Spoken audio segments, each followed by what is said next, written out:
Happy New Year mga ka-citizen! Ako nga pala si Abel from City Travel. Ngayong araw ay meron tayong susurprisahin na isang kapamilya, kapatid para sa amin. Sa kabila ng kanyang karamdaman sa buhay, ay nagawa niya pa rin lumaban at magsikap para sa kanyang sarili. Sino siya? Tara, sabay-sabay natin siyang kilalanin. Hi, I'm Josie. I'm from City Travel. Si JC, na-meet ko siya sa NC. That was 2016. In-introduce siya sa amin nung isang umiinom ng shake sa morning. That time, nagsiserve siya dun sa pinaka-head namin dun sa NC na si Ann. Before, binabayaran siya ni Ann ng 150 just to prepare the shake. Tapos nung si Memen kasi ng Mastercraft, maraming silang work that time. So nalaman ko kasi si JC, after niya na mag-serve sa NC ng shake, wala na siyang ginagawa. So kumbaga kung ano lang yung work na available, yun lang ang pinapasukan niya. So sabi ko kay Memen, baka pwede na kunin mo yung taga-NC, si JC. So ang ginawa ni Memen, pinag-send siya ng resume para ma-interview nga daw. I'm Memen Pangan, manager ng Mastercraft, kung saan nagtatrabaho si JC Cortez. Kilala ko si JC nung nirefer sa akin ni Miss Jo ng City Travel as contractual sa Mastercraft. Si JC bilang empleyado is masipag and dedicated sa work. Kahit may karamdaman yan, talagang papasok siya. Then pag di niya lang talaga kaya, magsasabi naman siya. My name is Amber from City Travel. Kilala ko si JC since 2016. Friends kami sa Herbalife. Sa Herbalife kami unang nagkakilala. Tapos yun, since then, friends na kami. Super tahimik, super mahiyain, pero masaya. Nagulat ako kasi January lang ako na na-hire sa City Travel. Tapos nung nagkita kami sa CR, napansin ko kasi na parang iba yung color ng skin niya. Pero hindi ako nagtanong. Kaya nung nalaman ko na kailangan niyang mag-undergo ng dialysis, doon na-confirm yung ko na baka nga may sakit siya, ganyan. Oy, good morning! Good morning, good morning! Ito nga pala yung Mastercraft. Na? Pasok tayo. JC! Kumusta? Ayos lang ako. Alam mo bang may surprise kami para sa'yo? Ngayong bagong taon? Hindi po eh. Hindi? So sigurado masusurprise ka ngayon. Wala ka na bang tanggapin yung sorpresa galing sa City Travel? Oo, yun. Okay. Unang-una is yung City Travel merchandise. Ang laman nito ay bag. Thank you po. Meron din tayo ditong mug.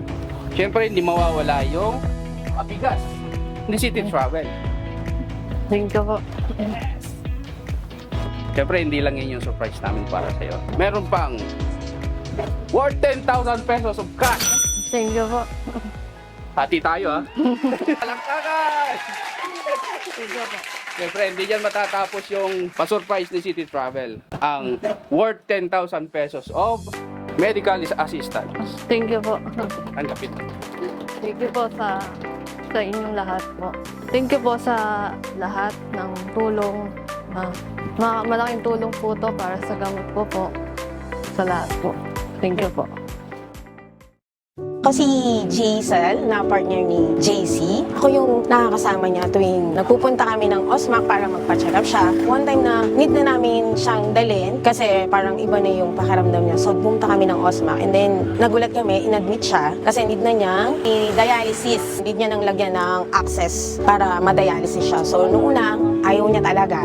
Pero no choice, need na kasi nag 1,000 plus na yung creyo niya. Mataas na yung lason sa dugo niya. So yung time na yun, natatakot siya kasi baka mawalan siya ng work. Kaya sobrang thankful kami sa company ng Mastercraft and then kay Ma'am Jazz. Pinag-stay pa rin siya sa work, pinagpatuloy. At sabi naman ng doktor, it's good para sa kanilang mga patient dialysis kasi hindi sila masasaad ko ano iniisip. Every Wednesday and Friday yung dialysis niya. So yung Friday po namin, it's binabayaran namin ng 2,205.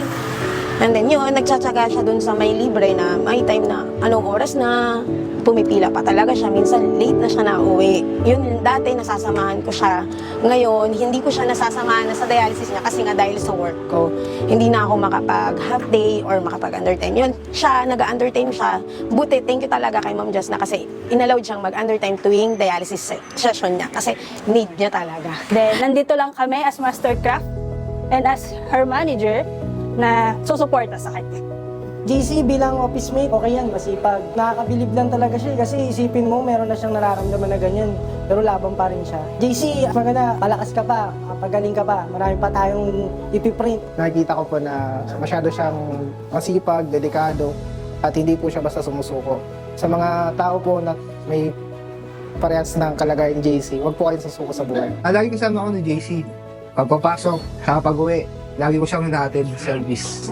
Okay naman siya sa tunay na kaibigan. Isang tawag lang, andyan na, magkakailangan mangutang, kailangan na, andyan na siya. Siya magdadalawang isip na pagbigay kagad. Kay JC, kaya ko yan, dialysis.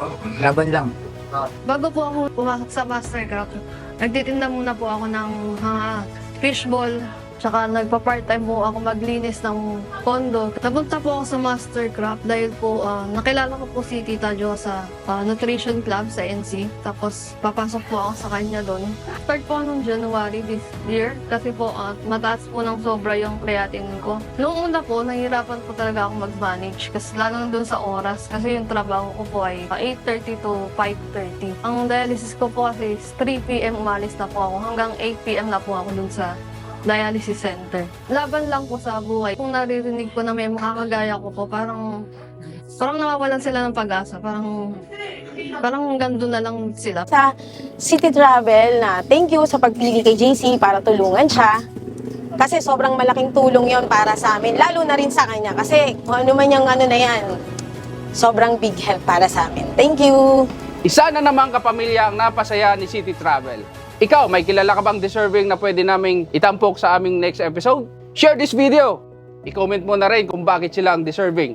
Nasusugurin dito sa City Travel Cares. Muli, ito si Abel from City Travel, your trusted travel companion.